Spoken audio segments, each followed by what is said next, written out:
മാം, വെള്ളപ്പൊക്കം ആശങ്കപ്പെടേണ്ട കാര്യമുണ്ടോ? അലോപ്പതിയിൽ മരുന്ന് കഴിച്ചാൽ മാറുന്നുണ്ട്, പക്ഷെ പിന്നെയും അത് തുടർച്ചയായിട്ട് വരുന്നുണ്ട്. അപ്പോൾ ആയുർവേദത്തിൽ എത്ര ദിവസം കൊണ്ട്? ഇന്നത്തെ ഈ വീഡിയോയിൽ നമ്മളോടൊപ്പം ഉള്ളത് പ്രശസ്ത ആയുർവേദ ഗൈനക്കോളജിസ്റ്റ് ഡോക്ടർ അനു ജോസ് ആണ്. ഡോക്ടർ അനു, സ്വാഗതം. Thank you. മാം, വെള്ളപ്പൊക്കം ആശങ്കപ്പെടേണ്ട കാര്യമുണ്ടോ? വെള്ളപ്പൊക്കിനെ കുറിച്ച് പറയുകയാണെങ്കിൽ ഇത് സ്ത്രീകളിൽ കോമൺ ആയിട്ട് കാണുന്ന ഒരു കാര്യമാണ്.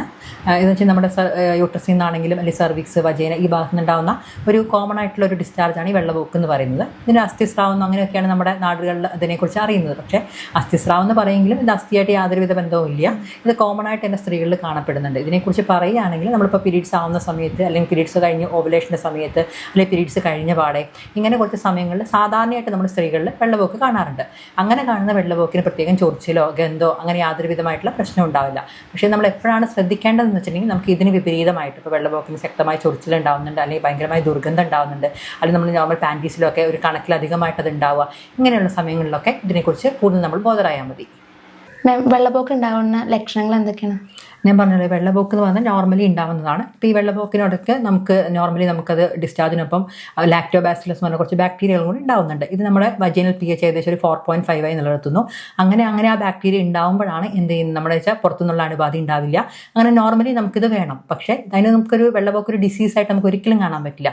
പക്ഷേ ഇതിൽ നിന്നൊക്കെ വിപരീതമായിട്ട് ഈ പറഞ്ഞ പോലെ ഭയങ്കരമായിട്ട് ചൊറിച്ചിൽ വരിക, അല്ലെങ്കിൽ ഭയങ്കരമായിട്ട് ദുർഗന്ധം വരിക, നമ്മുടെ പാൻറ്റീസിലൊക്കെ ഭയങ്കരമായി നനയുക. അതിപ്പോൾ നമ്മളിപ്പോൾ പാൻറ്റീസ് യൂസ് ചെയ്യുമ്പോൾ ഭയങ്കരമായി നനഞ്ഞിരിക്കുക, അല്ലെങ്കിൽ ആ ഭാഗത്തൊക്കെ ശക്തമായ ചൊറിച്ചിലുകൾ ഉണ്ടാവുക, നമുക്ക് ശരീരം പെട്ടെന്ന് മെലിയുന്ന പോലെ തോന്നുക, നമുക്ക് ക്ഷീണം തോന്നുക, നമുക്ക് എന്താ പറയുക ഒന്നും ചെയ്യാൻ പറ്റാതിരിക്കുക, ഇങ്ങനെയുള്ള സന്ദർഭങ്ങളിലൊക്കെയാണ് നമ്മൾ ഇത് ശ്രദ്ധിക്കേണ്ടത്. ഇതെന്തൊക്കെ രീതിയിൽ ഉണ്ടാവുന്നുണ്ട്, അല്ലെങ്കിൽ നമ്മുടേതായിട്ടുള്ള എന്തെങ്കിലും പ്രശ്നങ്ങൾ കൊണ്ടാണോ ഇത് വരുന്നത് നമ്മൾ ശ്രദ്ധിക്കണം. അപ്പോൾ ഇതിൻ്റെ കാരണങ്ങളൊക്കെ എന്തൊക്കെയായിരിക്കും? കാരണങ്ങൾ നോർമലി പറയുകയാണെങ്കിൽ ഈ പറഞ്ഞല്ലോ, ഈ വെള്ളപ്പൊക്ക് നോർമലി ഉണ്ടാവുന്നതാണ്. ഈ നമുക്കിപ്പോൾ പീരീഡ്സ് കഴിഞ്ഞപ്പോൾ നമുക്ക് വെള്ളപ്പൊക്ക് ഉണ്ടായെന്ന് വെച്ചാൽ നമ്മൾ പേടിക്കേണ്ട കാര്യമില്ല. അല്ലെങ്കിൽ നമുക്ക് ഓവുലേഷൻ സമയത്ത് നമുക്ക് ഉണ്ടായെന്ന് വെച്ചിട്ട് നമ്മൾ പേടിക്കേണ്ട. അതുപോലെ ഗർഭിണിയായിരിക്കുന്ന സമയത്തൊക്കെ കണക്കിൽ കൂടുതലായിട്ട് നമുക്ക് വെള്ളപ്പൊക്ക് ഉണ്ടാവാറുണ്ട്.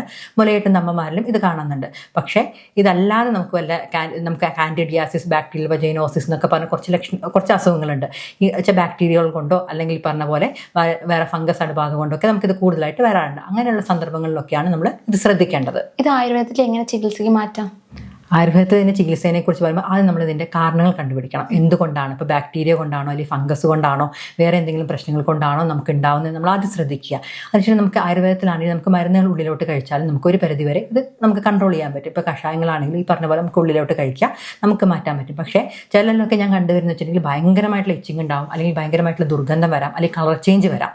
നോർമലി ഉണ്ടാകുന്ന വെള്ളപ്പൊക്ക് എന്ന് പറഞ്ഞാൽ വെള്ള കളറിലായിരിക്കും. പക്ഷേ ഇതിൽ ഇതായിട്ട് ചിലപ്പോൾ ചാര നിറത്തിലോ അല്ലെങ്കിൽ ചിലപ്പോൾ ഈ ബ്ലഡിൻ്റെ കളറിലോ അല്ലെങ്കിൽ നമുക്ക് പച്ച നിറത്തിലൊക്കെ ഡിസ്ചാർജുകൾ കാണാം. ഇതിൽ നമ്മൾ ശ്രദ്ധിക്കുകയെന്ന് വെച്ചിട്ടുണ്ടെങ്കിൽ നമുക്ക് OP ബേസ് മാത്രമല്ലാതെ IP നമുക്ക് ട്രീറ്റ്മെൻറ്റ് എടുക്കാം. ഈ ഉള്ളിലേക്ക് വജൈനേൻ്റെ ഉള്ളിലേക്ക് നമുക്ക് മരുന്ന് വെക്കാം, അല്ലെങ്കിൽ ദൂഷ് എന്ന് പറഞ്ഞിട്ട് നമുക്ക് ആയുർവേദത്തിലുള്ള ട്രീറ്റ്മെൻറ്റ് ഉണ്ട്. ഈ പറഞ്ഞ പോലെ നമ്മൾ ചില കഷായ മരുന്നുകൾ ഉപയോഗിച്ച് നമുക്ക് കഴുകി കൊടുക്കാം, അല്ലെങ്കിൽ നമുക്ക് ഉള്ളിലോട്ട് നമ്മുടെ നെയ്കളായിട്ടാണെങ്കിലും നമുക്ക് ഉള്ളിലോട്ട് വെക്കാം. ഇങ്ങനെയുള്ള ട്രീറ്റ്മെൻറ്റുകൾ നമുക്ക് എടുക്കാൻ സാധിക്കും. അത് നമ്മൾ ഓരോ കണ്ടീഷൻ എന്താണോ ആ കണ്ടീഷൻ അനുസരിച്ചിട്ടാണ് നമ്മൾ ട്രീറ്റ്മെൻറ്റ് ചെയ്യേണ്ടത്. നമ്മുടെ ആഹാരത്തിൽ നമുക്കിത് മാറ്റണോ? ആഹാരത്തിൽ മാറ്റം എന്ന് വെച്ചിട്ടുണ്ടെങ്കിൽ കണ്ടുവരുന്നതാണ്. ചില OP പേഷ്യൻസിനൊക്കെ നമുക്ക് കണ്ടുവരുന്ന അധികമായിട്ട് മധുരം ഉപയോഗിക്കുന്നവർക്ക്, അല്ലെങ്കിൽ പുളി ഉപയോഗിക്കുന്നവർക്ക്, എരിവ് ഉപയോഗിക്കുന്നവർക്കൊക്കെ വെള്ളപ്പൊക്ക് കൂടുന്നുണ്ട്. അപ്പം അങ്ങനെയുള്ള ഫുഡുകൾ ഒന്ന് കൺട്രോൾ ചെയ്യുക. പിന്നെന്താ ശ്രദ്ധിക്കേണ്ടതെന്ന് വെച്ചിട്ടുണ്ടെങ്കിൽ നമ്മൾ വെള്ളം നന്നായിട്ട് കുടിക്കുക. പക്ഷേ ഈ പറഞ്ഞ പോലെ വെള്ളപ്പൊക്ക് ഭയങ്കരമായിട്ട് വരുമ്പോൾ നമുക്ക് യൂറിനറി ഇൻഫെക്ഷൻസ് ഒക്കെ വരാനുള്ള സാധ്യത ഭയങ്കര കൂടുതലാണ്, അല്ലെങ്കിൽ ഇച്ചിങ്ങും കാര്യങ്ങളൊക്കെ ഉണ്ടാവാറുണ്ട്. അപ്പോൾ നമ്മൾ ഈ പറഞ്ഞ പോലെ ഫുഡിൻ്റെ കാര്യത്തിലാണെങ്കിലും ഈ വറുത്തതും പൊരിച്ചതായിട്ടുള്ള ആഹാരങ്ങളൊക്കെ നമുക്ക് കുറച്ചാൽ ഒരു പരിധി വരെ ഇത് കൺട്രോൾ ചെയ്യാൻ പറ്റും. അതുപോലെ വെള്ളം നന്നായിട്ട് കുടിക്കുക, അതൊന്ന് ശ്രദ്ധിച്ചാൽ. അലോപ്പതിയിൽ മരുന്ന് കഴിച്ചാൽ മാറുന്നുണ്ട്, പക്ഷെ പിന്നെയും അത് തുടർച്ചയായിട്ട് വരുന്നുണ്ട്. അപ്പോൾ ആയുർവേദത്തിൽ എത്ര ദിവസം കൊണ്ട് പെർമനൻ്റായി മാറാൻ പറ്റും? അത് നമുക്ക് ദിവസങ്ങളുടെ കണക്കല്ല അവിടെ പറയുന്നത്. നമ്മൾ ശരിക്കും പറഞ്ഞാൽ നമ്മൾ ആയുർവേദത്തിൻ്റെ ഒരു ശാസ്ത്ര തത്വം എന്ന് പറയുന്നത് നിദാന പരിവർജനം. എന്താണോ അതിൻ്റെ കോസ് അതിന് നമ്മൾ റൂട്ടോടെ കളയുക എന്നുള്ളതാണ് ആയുർവേദത്തിൽ പറയുന്നത്. അത് തന്നെയാണ് ഈ വജൈനൽ ഡിസ്ചാർജിനെ കുറിച്ച് അല്ലെങ്കിൽ വെള്ളപ്പൊക്കിനെ കുറിച്ച് നമുക്ക് പറയുന്നത്. അവിടെ എന്തൊക്കെ കാരണങ്ങൾ കൊണ്ട് അത് വരുന്നോ അത് കറക്റ്റായിട്ട് റീസൺ കണ്ടുപിടിച്ച് അതിനനുസരിച്ചുള്ള ഒരു ട്രീറ്റ്മെൻറ്റ് എടുക്കുക. ഈ പറഞ്ഞ പോലെ നമ്മൾ ഉള്ളിലോട്ട് മരുന്ന് കഴിച്ചാൽ ചിലപ്പോൾ മാറാനുള്ള സാധ്യത കുറവായിരിക്കും. പക്ഷേ അതിനും കൂടുതലായിട്ട് നമ്മളിപ്പോൾ സ്ഥാനിക ചികിത്സ അല്ലെങ്കിൽ നമ്മൾ ഈ പറഞ്ഞ സ്പെസിഫിക് ആയിട്ടുള്ള ട്രീറ്റ്മെൻറ്റ്സ് ഉണ്ട്. നമ്മളിപ്പോൾ ഗൈനക്കോളജിയിൽ അറിയാം, ഈ പറഞ്ഞ പോലെ ദൂഷ്, വജൈനൽ ദൂഷ്, ഉത്തരവസ്തി, ഇങ്ങനെയുള്ള കുറച്ച് ട്രീറ്റ്മെൻറ്റ്സ് ഉണ്ട്. ഇതൊക്കെ നമ്മളൊരു പരിധിവരെ ചെയ്തിട്ടുണ്ടെങ്കിൽ നമുക്കത് ഈ വെള്ളപ്പൊക്കം നമുക്ക് പൂർണ്ണമായിട്ട് മാറ്റാൻ കഴിയും. പക്ഷേ പിന്നെ അത് വരാനുള്ള സാധ്യത എന്ന് പറയുന്നത് ഈ പറഞ്ഞ പോലെ നമ്മളിപ്പോൾ ഒരു കല്യാണം കഴിഞ്ഞിട്ടുള്ള ഒരാളാണെങ്കിൽ അവരുടെ പങ്കാളിക്ക് ഈ പറഞ്ഞ പോലെ എന്തെങ്കിലും സെക്ഷലി ട്രാൻസ്മിറ്റഡ് ഡിസീസോ അങ്ങനെ ഏതെങ്കിലും തരത്തിലൊരു ഇതുണ്ടെങ്കിൽ അത് ഈ സ്ത്രീകളിൽ വീണ്ടും വരാനുള്ള സാധ്യതയുണ്ട്. അപ്പം നമ്മൾ ഒരിക്കലും നമ്മൾ ട്രീറ്റ്മെൻറ്റ് എടുക്കുമ്പോൾ നമ്മൾ ശ്രദ്ധിക്കേണ്ടത് എന്താ വെച്ചിട്ടുണ്ടെങ്കിൽ ഭാര്യനെ മാത്രം, ഇപ്പം കല്യാണം കഴിഞ്ഞ ഒരാളാണെങ്കിൽ ഭാര്യയ്ക്ക് മാത്രം കൊടുക്കാതെ ഭർത്താവിനും കൂടെ ട്രീറ്റ്മെൻറ്റ് കൊടുത്തതിന് ശേഷം മാത്രം നമ്മൾ ട്രീറ്റ്മെൻറ്റ് എടുത്തിട്ടുണ്ടെങ്കിൽ ഒരു പരിധിവരെ ഇത് വെള്ളപ്പൊക്ക് നമുക്ക് ഒഴിവാക്കാൻ പറ്റും. പിന്നെ ഈ നോർമലി നമുക്ക് ഈ പറഞ്ഞ പോലെ കോൺട്രാസെപ്റ്റീവ്സ്, ഗർഭനിരോധക ഗുളികകളൊക്കെ കഴിക്കുന്നവർക്കും ഇത് കൂടുന്നുണ്ട്. അപ്പോൾ എന്താണോ അതിൻ്റെ റൂട്ട് കോസ്, നമ്മളിപ്പോൾ എല്ലാ മാസവും നമ്മൾ ചെയ്തിരിക്കുന്ന നമ്മുടെ ദിനചര്യയിലാണെങ്കിലും നമ്മുടെ റൊട്ടീൻസിലാണെങ്കിലും എന്തെങ്കിലുമൊക്കെ മാറ്റങ്ങൾ വരുന്നതുകൊണ്ടായിരിക്കും ഒരുപക്ഷെ നമ്മുടെ ശരീരത്തിൽ ഇത് കൂടുതലായിട്ട് കാണപ്പെടുന്നത്. അതുപോലെയാണ് ഈ പറഞ്ഞ പോലെ HB അനീമിയ കുറവുള്ളവർക്ക് ഇത് കണ്ടുവരാറുണ്ട്. അപ്പോൾ അങ്ങനെയുള്ളവർക്കൊക്കെ അത് കറക്റ്റ് ചെയ്ത് അതിൻ്റെ കാരണങ്ങൾ കറക്റ്റ് ചെയ്ത് നമ്മൾ ട്രീറ്റ്മെൻറ്റ് എടുത്തിട്ടുണ്ടെങ്കിൽ ഒരു പരിധി വരെ നമുക്ക് ഈ വെള്ളപ്പൊക്കിൻ്റെ വലുതായിട്ടുള്ള ബുദ്ധിമുട്ടുകൾ നമുക്കൊന്ന് രക്ഷ നേടാൻ പറ്റും. സ്ത്രീകൾക്ക് ഇത് വരാണ്ടിരിക്കാൻ വേണ്ടി എന്തൊക്കെ കാര്യങ്ങൾ പേഴ്സണൽ ലൈഫിൽ ശ്രദ്ധിക്കണം? നമ്മളത് ശ്രദ്ധിക്കേണ്ടത് വെച്ചിട്ടുണ്ടെങ്കിൽ എപ്പോഴും നമ്മൾ ഇതാക്കേണ്ട ഒരു കാര്യം, വെള്ളപ്പൊക്കം ഒരു രോഗമല്ല. നമുക്കിപ്പോൾ കുട്ടികളോടാണെങ്കിൽ നമ്മളിപ്പോൾ OP വരുന്ന അമ്മമാരോട് നമ്മൾ പ്രത്യേകം പറഞ്ഞു കൊടുക്കാറുണ്ട്, നിങ്ങൾക്കിപ്പോൾ കുട്ടികളിലാണെങ്കിലും നിങ്ങളിലാണെങ്കിലും നമ്മൾ പീരീഡ്സ് വരുന്ന ഈ സമയത്ത് ഉണ്ടാവും, അല്ലെങ്കിൽ ഓവുലേഷൻ സമയത്ത്, പീരീഡ്സ് കഴിഞ്ഞ സമയത്ത്, ഇതിലൊക്കെ നോർമലായിട്ട് എല്ലാവരിലും കാണും. അതെപ്പോഴും നമ്മൾ അമ്മമാരെക്കുറിച്ചും കുട്ടികൾക്ക് നമ്മൾ അവയർനെസ് കൊടുക്കണം. കാരണം പെട്ടെന്ന് ഒരാൾ ഡോക്ടർ എനിക്ക് വെള്ളപ്പൊക്കമാണെന്ന് പറഞ്ഞ് വരാറുണ്ട്, പക്ഷെ അതൊരിക്കലും ഒരു രോഗാവസ്ഥയല്ല എന്നുള്ളതാണ് നമ്മൾ ആദ്യം ശ്രദ്ധിക്കേണ്ടത്. പിന്നീട് ഇത് വരുമ്പോൾ ഇതിൻ്റെ എന്തെങ്കിലും ബുദ്ധിമുട്ടുകൾ ഉണ്ടെങ്കിൽ മാത്രമാണ് നമ്മൾ ട്രീറ്റ്മെൻറ്റ് എടുക്കേണ്ടത്. പിന്നെ നമ്മൾ എപ്പോഴും ഇതിൽ ശ്രദ്ധിക്കേണ്ടത് ഒരു കാര്യം നമ്മുടെ പേഴ്സണൽ ഹൈജീൻ, നമ്മുടെ വ്യക്തി ശുചിത്വം കീപ്പ് ചെയ്യുക എന്നുള്ളതാണ്.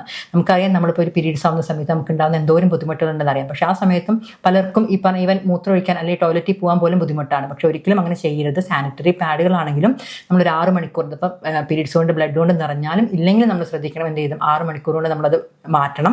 അതുപോലെ നമ്മൾ എപ്പോഴും അത് ഹൈജീനിക് ആയിരിക്കണം. ആ ഒരു വജൈനൽ റീജിയൻ എന്ന് പറഞ്ഞാൽ ഹൈജീനിക്കായി കീപ്പ് ചെയ്യുക എന്നുള്ളതാണ് ഏറ്റവും നമ്മൾ ശ്രദ്ധിക്കേണ്ട കാര്യം. നമ്മളെപ്പോഴും കഴുകുമ്പോൾ നമ്മൾ പല ആൾക്കാരും നമ്മളോട് വന്നിട്ട് OP വന്ന് പറയുന്നത്, ഡോക്ടറെ എനിക്ക് ചൊറിച്ചിൽ അവിടെ ഉണ്ട്, അപ്പോൾ ഞാൻ ചൊറിയുന്ന സമയത്ത് ഞാൻ എന്ത് ചെയ്യും, ഉപ്പിട്ടിട്ട് നന്നായിട്ട് അങ്ങ് ചൂടുവെള്ളത്തിൽ കഴുകുന്നത്. പക്ഷേ അത് ഒരു ഉപ്പിട്ട് കഴുകുമ്പോൾ എന്ന് വെച്ചിട്ടുണ്ടെങ്കിൽ ആ ഒരു സമയത്തേക്കുള്ള ഒരു എന്താ പറയുക റിലീഫ് മാത്രമേ നമുക്ക് ഉണ്ടാവുള്ളൂ. അപ്പോഴും നമ്മൾ അവിടുത്തെ ബാക്ടീരിയകളെ നശിപ്പിക്കുകയാണ്. നോർമലി നമ്മുടെ അവിടുത്തെ ഈ പറഞ്ഞ പോലെ വജൈനൽ pH കീപ്പ് ചെയ്യാൻ ഒരു ലാക്ടോബാസിലസ് ബാക്ടീരിയകളുണ്ട്. ഈ ഉപ്പിട്ട് കഴുകുമ്പോൾ എന്താ വെച്ചിട്ടുണ്ടെങ്കിൽ ആ ബാക്ടീരിയകൾ നശിച്ച് വീണ്ടും അത് ഇൻഫെക്ഷൻ ആവാനുള്ള സാധ്യതയാണ് കൂടുതൽ. അപ്പോൾ എപ്പോഴും നമ്മൾ ശ്രദ്ധിക്കണം, നമ്മൾ ഒരിക്കലും അത് ഉപ്പിട്ട് വെള്ളത്തിൽ അവിടെ കഴുകി കൊടുക്കരുത്. ആ pH എപ്പോഴും മെയിൻറ്റെയിൻ ചെയ്താൽ മാത്രമേ നമുക്ക് ഒരു പരിധി വരെ പുറത്തുനിന്നുള്ള അണുക്കൾ നമുക്ക് ഒഴിവാക്കാൻ പറ്റുള്ളൂ. പിന്നെ നമ്മൾ ശ്രദ്ധിക്കണം, നമ്മൾ യോനി ഭാഗം അല്ലെങ്കിൽ വജൈനൽ റീജിയൻ കഴുകുമ്പോൾ ഒരിക്കലും ബാക്കിൽ നിന്ന്, അതായത് നമ്മുടെ ഏനൽ റീജിയൻ നിന്ന് നമ്മൾ മുമ്പോട്ട് കഴുകരുത്. കഴുകുന്ന സമയത്ത് എപ്പോഴും നമ്മൾ ബാക്കോട്ട് കഴുകാൻ ശ്രദ്ധിക്കുക. ഈ കഴുകുമ്പോൾ തന്നെയാണെങ്കിൽ നമുക്കറിയാം നമ്മളവിടെ പെർഫ്യൂംസ് ഉപയോഗിക്കാറുണ്ട് സ്മെല്ല് പോകാൻ വേണ്ടിയിട്ട്, അല്ലെങ്കിൽ ഭയങ്കരമായിട്ടുള്ള ഡിറ്റർജൻസ് ഉപയോഗിക്കാറുണ്ട്, അല്ലെങ്കിൽ ഭയങ്കര pH കൂടിയിട്ടുള്ള സോപ്പുകൾ ഉപയോഗിക്കാറുണ്ട്. ഇതൊന്നും നമ്മൾ ഒരിക്കലും ഉപയോഗിക്കാൻ പാടില്ല. എപ്പോഴും ആ ഒരു pH മെയിൻറ്റെയിൻ ചെയ്യാനുള്ള രീതിയിൽ വേണം നമ്മൾ കാര്യങ്ങൾ ചെയ്യാൻ. അപ്പോൾ അതൊന്ന് ശ്രദ്ധിക്കുക. അതായത് ഈ സോപ്പുകളോ ഡിറ്റർജൻറ്റുകളോ അല്ലെങ്കിൽ പിന്നെ പെർഫ്യൂംസോ അവിടെ ഉപയോഗിക്കാൻ പാടില്ല. പിന്നെ നന്നായിട്ട് വെള്ളം കുടിക്കണം, വ്യക്തിശുചിത്വം നല്ല രീതിയിൽ കീപ്പ് ചെയ്യണം. ഫുഡിലാണെങ്കിലും കൂടുതലായിട്ട് മധുരം അങ്ങനെയുള്ള ഒഴിവാക്കാൻ ശ്രമിക്കുക.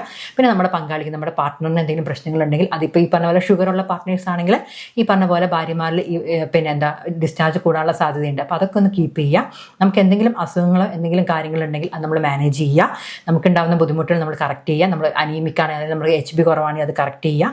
ഈ പറഞ്ഞ കാര്യങ്ങളൊക്കെ ശ്രദ്ധിച്ചിട്ടുണ്ടെങ്കിൽ ഈ വെള്ളപ്പൊക്ക് എന്നുള്ളൊരു രോഗാവസ്ഥയിലേക്ക് മാറാതെ നോർമലായിട്ട് തന്നെ നമുക്കത് കീപ്പ് ചെയ്യാൻ പറ്റും. ഓക്കെ. ഇപ്പൊ സ്ത്രീകൾ ഇത് പറയാൻ മടിക്കുകയാണ്, ഡോക്ടറെ അടുത്ത് പോകാനാവോ ഇതല്ലേ പറയുന്നത്. അപ്പോൾ ഇത് കൂടുതൽ ഇങ്ങനെ വൈറ്റ് ഡിസ്ചാർജ് കൂടുകയാണ്. അപ്പോൾ ഇത് വേറെ രോഗങ്ങൾക്കൊക്കെ മാറുമോ? ഉറപ്പായിട്ടും. അതായത് നമുക്ക് നമ്മുടെ OP-യിലാണെങ്കിലും ഈ പറഞ്ഞ പോലെ കുട്ടികൾക്കൊക്കെ പറഞ്ഞവരെ എനിക്ക് വെള്ളപ്പൊക്കമാണ്, നമ്മൾ അങ്ങോട്ട് ചോദിക്കണം, ഇങ്ങനെ വല്ല ബുദ്ധിമുട്ടും ഉണ്ടോ എന്ന് ചോദിച്ചാൽ മാത്രമേ ഒട്ടുമിക്ക എല്ലാ ആൾക്കാരും പറയാറുള്ളൂ. അതിപ്പോൾ കുട്ടികളാണെങ്കിലും ശരി, അമ്മമാരാണെങ്കിലും ശരി, വലിയ സ്ത്രീകളാണെങ്കിലും ശരി, അവർ ഒന്നിനും അതിന് റിപ്ലൈ ചെയ്യാറില്ല. പക്ഷേ ഇതെന്താ വെച്ചിട്ടുണ്ടെങ്കിൽ നമ്മളിങ്ങനെ ഒരു വെള്ളപ്പൊക്കം ഇങ്ങനെ തുടർന്നുകൊണ്ടിരുന്നിട്ടുണ്ടെങ്കിൽ അത് ഈ പറഞ്ഞ പോലെ ഏറ്റവും ഫസ്റ്റായിട്ട് യൂറിനറി ഇൻഫെക്ഷൻസ് ആയിട്ട് വരാനുള്ള സാധ്യത കൂടുതലാണ്. പിന്നെ അത് പ്രീ ക്യാൻസറസ് ആയിട്ട്, അത് ക്യാൻസറിന് മുമ്പുള്ള രീതിയിലേക്ക് മാറാറുണ്ട്. അതിന് നമ്മളെപ്പോഴും നമ്മുടെ OP-യിൽ വരുന്നവരാണെങ്കിൽ ഒരു സ്പെഷ്യാലിറ്റി ഡോക്ടർ ആണെങ്കിൽ പാപ്സ്മിയർ പോലുള്ള ട്രീറ്റ്മെൻറ്റ് അല്ല, നമ്മൾ അതുപോലുള്ള ഇത് ഡയഗ്നോസ്റ്റിക് ടെസ്റ്റുകൾ നമ്മൾ ഉപയോഗിക്കാറുണ്ട്. കാരണം അതൊരു പ്രീ ക്യാൻസറസ് ലീഷനിലേക്ക് എത്തുന്നതിന് മുമ്പ് തന്നെ നമ്മൾ എന്ത് ചെയ്യണം, നമ്മൾ അതിനുള്ള പ്രിക്കോഷൻസ് എടുക്കണം. അപ്പോൾ എപ്പോഴും നമ്മൾ ശ്രദ്ധിക്കണമെന്ന് വെച്ചിട്ടുണ്ടെങ്കിൽ നമ്മളൊരു വജൈനൽ ഡിസ്ചാർജ് വന്ന് ഈ പറഞ്ഞ പോലെ നോർമലിന് അബ്നോർമലായിട്ട് തോന്നുകയാണെങ്കിൽ, ഈ പറഞ്ഞ പോലെ ഇച്ചിങ്ങോ അല്ലെങ്കിൽ ഭയങ്കരമായിട്ട് ഡിസ്ചാർജ് വരുന്നു, ഭയങ്കരമായിട്ട് സ്മെല്ലുണ്ടാവുന്നു, ഇങ്ങനെയുള്ള ബുദ്ധിമുട്ടുകളുണ്ടെങ്കിൽ എത്രയും പെട്ടെന്ന് തന്നെ ഒരു ആയുർവേദ ഗൈനക്കോളജിസ്റ്റോ അല്ലെങ്കിൽ അലോപ്പതി ഗൈനക്കോളജിസ്റ്റിനെയും കണ്ടിട്ട് അതൊരു പ്രീ ക്യാൻസറസ് ലീഷൻ എത്തുന്ന തരത്തിലേക്കുള്ള ഇൻഫെക്ഷൻ ആണെങ്കിൽ അതിന് നമ്മൾ ട്രീറ്റ്മെൻറ്റ് എടുക്കേണ്ടതാണ്. സ്ത്രീകൾ പറയാൻ മടിക്കുന്ന ഈ വെള്ളപ്പൊക്കിനെ കുറിച്ച് ഇത്രയും നന്നായി അറിവുകൾ പറഞ്ഞു തന്ന ഡോക്ടർ അനു മാമിന് ഒരുപാട് നന്ദി. വെള്ളപ്പൊക്കിനെ കുറിച്ചുള്ള ഈ അറിവുകൾ മറ്റുള്ളവർക്ക് എത്തിക്കുക, ഷെയർ ചെയ്യുക, ഒപ്പം കമന്റും ലൈക്കും ചെയ്യുക.